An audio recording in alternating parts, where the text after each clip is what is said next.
Bonjour à toutes et à tous. Aujourd'hui, on revient à nos amours, non pas en décortiquant le message d'un réalisateur, mais bien un scénario des plus alambiqués.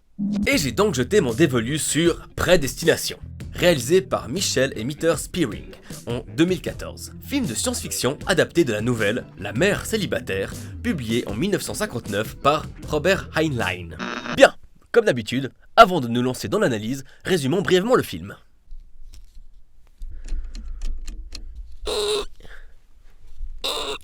Voilà, ça évitera les postillons. Et c'est parti!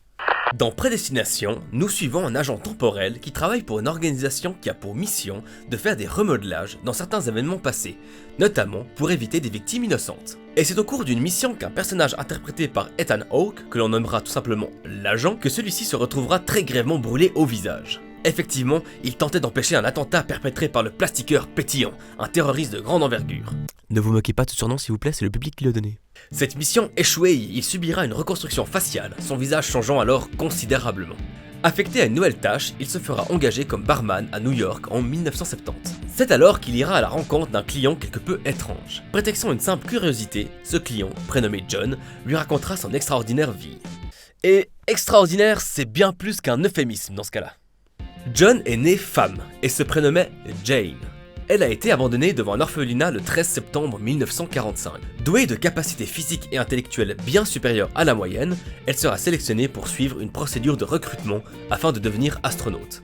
Elle suivra cette formation un bout de temps pour finalement être virée suite à une bagarre avec une autre candidate. Plus tard, elle suivra un cursus universitaire jusqu'à rencontrer un jeune homme. Pour la première fois de sa vie, elle qui a toujours été mise de côté, elle se sent aimée et aime en retour. Jusqu'au jour où le jeune homme l'abandonne sans une once d'explication. Robertson, le même homme qui était venu la trouver pour le recrutement des astronautes, refait surface et lui avoue que la procédure n'était qu'une couverture pour une autre organisation, bien plus secrète, qui permettrait de refaçonner certains crimes. Il lui propose d'en faire partie, mais elle découvre peu de temps après qu'elle est enceinte de son ex-compagnon. Et depuis, plus aucune nouvelle de ce Robertson. L'accouchement se déroule avec quelques difficultés, mais sa fille naîtra en bonne santé. Contre toute attente, le médecin viendra expliquer à Jane qu'après la césarienne, il s'est rendu compte qu'elle était intersexe. Son appareil génital féminin ayant été très endommagé par l'accouchement, les médecins n'ont pas eu d'autre choix que de remodeler son sexe masculin. Jane devient alors John et doit suivre une formation et une prise d'hormones régulière afin de devenir complètement un homme. Au passage, précisant qu'il ça va devenir un peu compliqué cette histoire. Bref, John aura nommé sa fille Jane afin que, je cite, le nom reste dans la famille. Quelque temps plus tard, alors que le bébé est encore à l'hôpital, un inconnu viendra l'enlever. Ce récit terminé, le barman propose à John de lui amener l'homme qui a détruit sa vie. Il l'emmène alors à l'époque où John était Jane et qu'il suivait des cours à l'université. Prêt à tuer l'homme en question, John tombe face à Jane. Il comprend alors qu'il est lui-même l'homme qu'elle a aimé et que tout ceci n'est qu'une boucle. Ne pouvant s'en empêcher, il tombe quelque part amoureux de lui-même. Il commencera alors une relation avec son soi passé, jusqu'au jour où le barman reviendra le chercher afin de le recruter pour l'agence.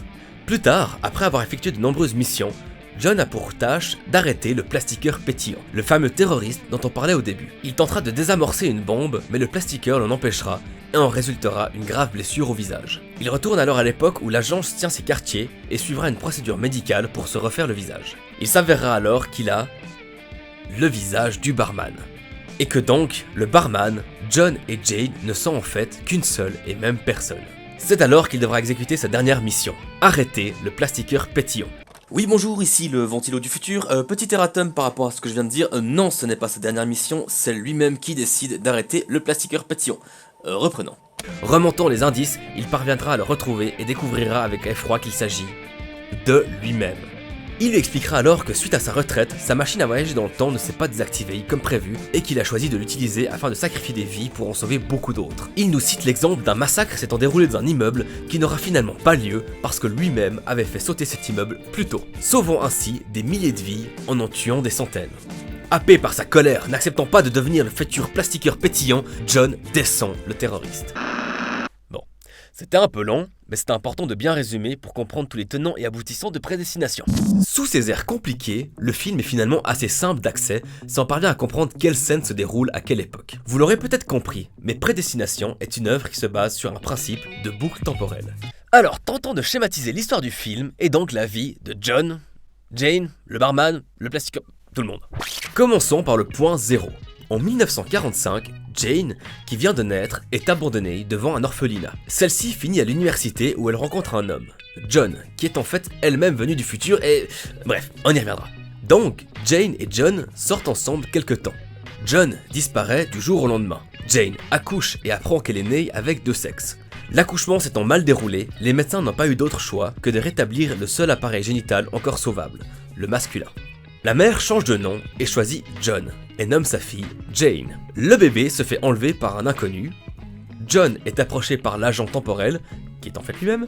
L'agent temporel l'amène auprès de la Jane du passé. John et Jane sortent ensemble quelque temps. L'agent temporel revient chercher John. John est engagé dans l'agence temporelle et y remplit de nombreuses missions. L'une de ces missions est d'empêcher l'explosion d'une bombe du plastiqueur pétillant. John ne parvient pas totalement à désamorcer la bombe et se fait grièvement blesser au visage. L'agence lui reconstitue un nouveau visage. John reçoit alors comme mission d'aller recruter sans soi passé, mission qu'il exécute avec succès. Ensuite, il va kidnapper le bébé de Jane, qui est en fait lui-même, et va l'amener devant l'orphelinat en 1945. Il a ainsi terminé ses années de service et peut partir à la retraite. Il choisit ainsi l'époque à laquelle il veut s'installer pour le restant de ses jours. Son module de voyage dans le temps doit ainsi être désactivé, mais suite à une défaillance technique, il reste tout à fait fonctionnel. John en profite pour retrouver le plastiqueur pétillant et tenter de l'arrêter.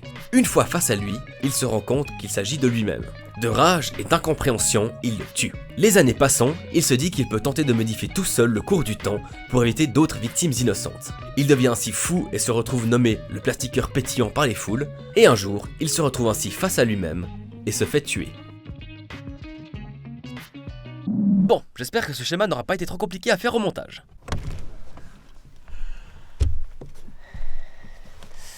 Salut, je suis ton toi du futur, bon je pense que ça se voit.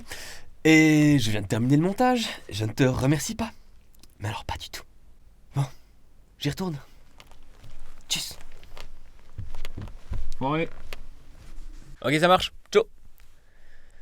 Donc, le film repose entièrement sur le principe de boucle temporelle.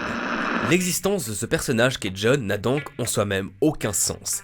Il est né de l'union de 2 êtres qui sont en fait lui-même. Il crée sa propre naissance et sa propre mort. Une seule et unique personne aura eu de l'importance dans sa vie. Lui-même. Il est prédestiné à se créer et à se tuer. Bref, j'ai pas grand chose d'autre à ajouter, si ce n'est que j'espère vous avoir éclairé sur ce film qu'est Prédestination. Et du coup, on se retrouve tout bientôt pour de nouvelles aventures cinématographiques. Tchuss.